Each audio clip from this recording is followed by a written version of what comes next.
Tagar Institut, Jurnalisme dan Riset.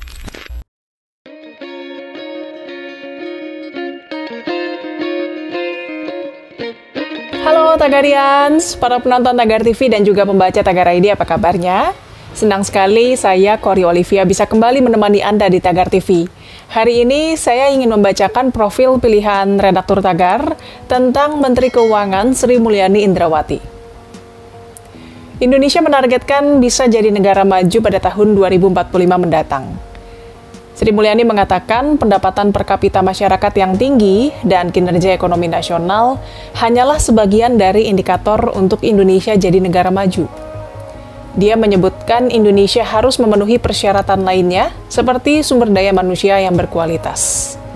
Hal ini terbilang cukup penting untuk meningkatkan persaingan di kompetisi tingkat dunia. Ia mengatakan hal itu dalam pembukaan Olimpiade APBN 2021 di Jakarta pada Minggu 12 September 2021. Selain itu, aspek fisik Indonesia juga akan diukur untuk menjadi negara maju. Sehingga infrastruktur jalan tol, jalan raya, transportasi modern, dan kereta cepat harus terus dibangun oleh pemerintah. Namun beberapa waktu lalu, Sri Mulyani juga sempat mengingatkan bahwa perubahan iklim atau climate change akan menjadi ancaman nyata dan berdampak untuk seluruh negara, termasuk Indonesia. Menurutnya, dampak perubahan iklim memang sudah mulai terasa dari sekarang, tapi diprediksi akan sangat membayangi pada rentang waktu tahun 2030 sampai 2050. Untuk itu, Sri Mulyani meminta generasi milenial ikut membantu pemerintah memikirkan dari sekarang terkait kebijakan yang tepat untuk mempersiapkan dampak dari perubahan iklim. Mari kita mengenal sosok yang disebut Sri Kandi Jokowi ini. Sri Mulyani lahir di Bandar Lampung pada tanggal 26 Agustus 1962. Dia meraih gelar sarjana ekonomi dari Universitas Indonesia pada tahun 1986. Kemudian melanjutkan pendidikan pasca sarjana di Amerika Serikat dan lulus pada tahun 1990.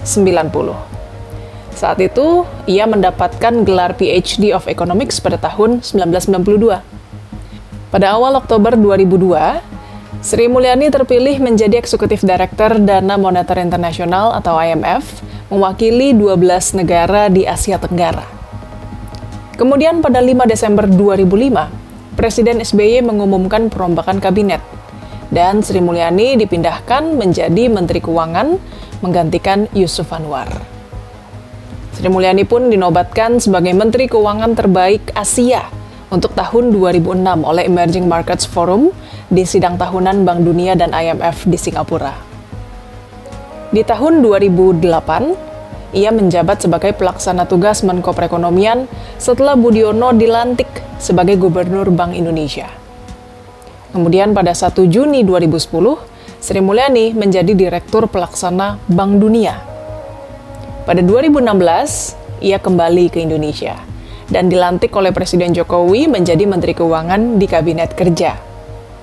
Dan pada 23 Oktober 2019, Sri Mulyani kembali terpilih menjadi Menteri Keuangan pada periode kedua pemerintahan Presiden Joko Widodo. Ini menjadi jabatan Menteri Keuangan yang ketiga kalinya bagi Sri Mulyani pada kabinet yang berbeda. Tagarians, demikian profil pilihan redaktur Tagar hari ini tentang Menteri Keuangan Sri Mulyani Indrawati. Subscribe YouTube channel Tagar TV dan klik loncengnya juga untuk mengikuti video menarik membahas topik terhangat hanya untuk Anda. Saya Kori Olivia, Tagar TV.